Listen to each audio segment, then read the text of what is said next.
Hey guys, it's Mott. No Neek this time, but she will be back on our next episode. So today we are talking about finding an amazing, truly amazing salon home.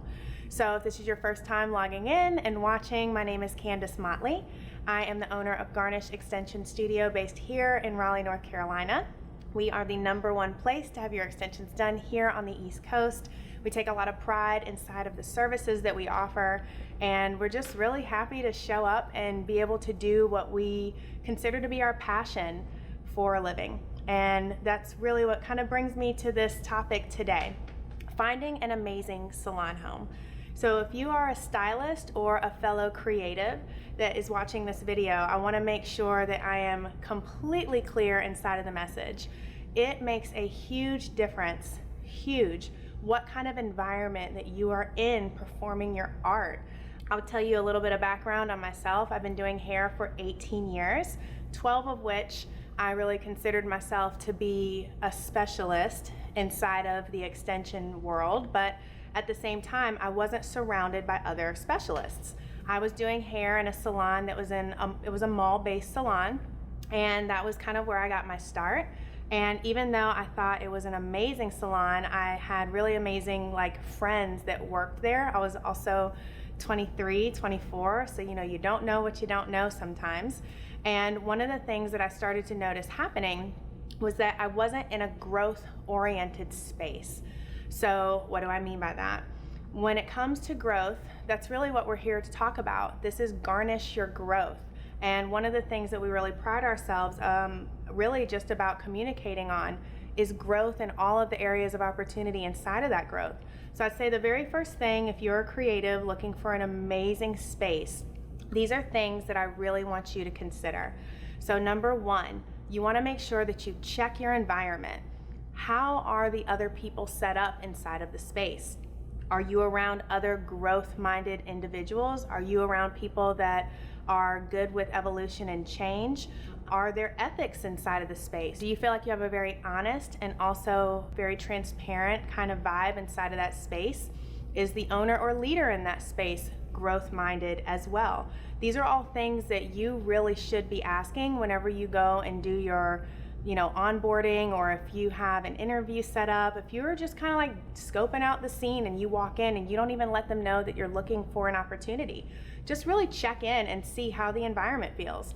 Does it feel clean? Does it feel natural? And not clean ooh, it's dirty in here, but does it feel clean? That's really one of the things that you want to make sure that you look for. Second is culture. Culture can really be defined as how you feel and the things that really stand up inside of that business. What are they known for? What is their reputation on the block? How long have they been in business? Are their reviews good? Because you're not going to be a guest of the studio, but your guests are going to be coming into that studio or space to have services done with you. So you really want to make sure that the culture, how you're treated as an artist, is really how your guests are going to be treated when they walk into that space. So along with environment and culture, you also want to make sure that they are growth oriented. I mentioned this earlier. Education, education, education.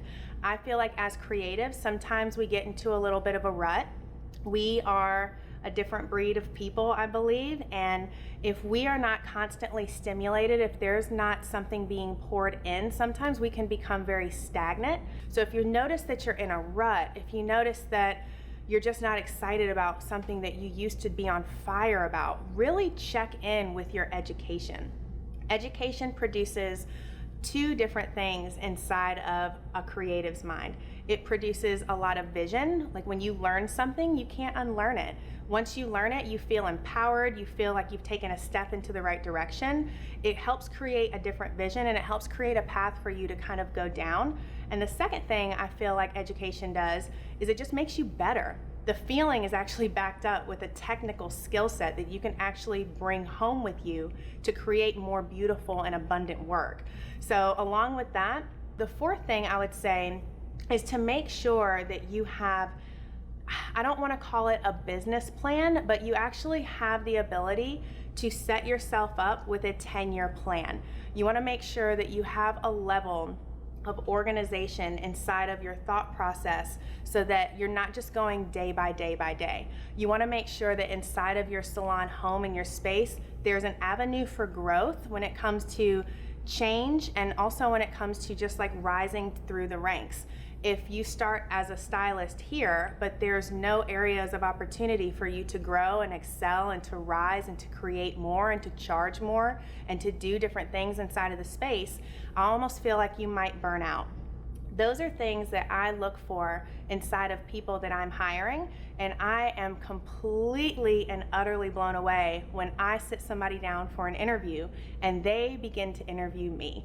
I definitely don't take that as a sign of disrespect. I really feel like that is something that as creatives we really need to stand up and start to do, is really almost like fight for our creativity. If you get 1 ounce of a bad vibe, you're out. Even if it's the most beautiful space, they're promising you the most education, but the integrity is missing, or the vision might be there, but you don't really see an avenue for growth and change. Really make sure that you are checking in on these things, because once you are inside of a space, sure, you can leave that space, but in the same time, you've poured in, you've committed, you're starting to build inside of that space. The last thing that you want to do is to try to corral all your business and take it elsewhere just because you didn't do the due diligence in the very beginning to make sure that that truly was a space for you. I was at my very first salon home for 10 years, and I have really nothing bad to say about that salon. They taught me my foundation. They educated me right when I was coming out of hair school. They took me as like a baby stylist and they really helped me to have building blocks inside of what I was trying to do. But one of the things that they didn't have, that I didn't know better because I just didn't know back then, was to have a niche, something that sets you apart. That is the very final thing that I would say inside of really trying to find a space that's going to behoove what you're trying to do, is to really truly specialize in something inside of your creative ability. When we first get on board, all of us creatives are guilty of this. We want to do every damn thing. We want to learn how to do every damn thing. We want to be specialists in everything. We never want to say no to a guest or a potential client or somebody who can offer us, a contract or income or a haircut or color. You really are just so tickled pink that you're able to even offer this as your profession, that you're taking almost everything. After you've been doing it for a little while, you start to realize that some of the people that you might look up to in the industry don't do everything. They have specialized in one thing. So for me, that one thing is hair extensions.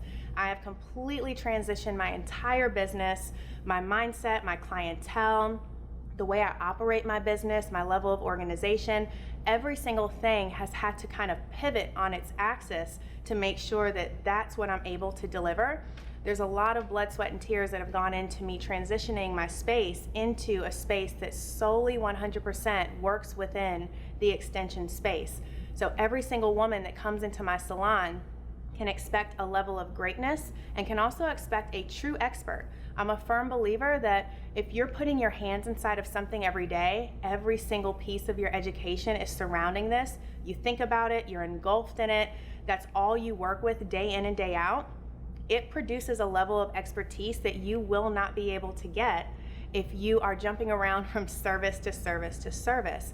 So inside of being really just a true artist, you almost have to have a laser focus inside of what you want to deliver. That helps with your targeting, it helps with your messaging, it helps with every single thing that you're trying to produce inside of your creative field. So I hope that this has been super helpful with trying to line up what you want and how to get there. So this is Candice Motley. I am signing off. Thanks again for logging in.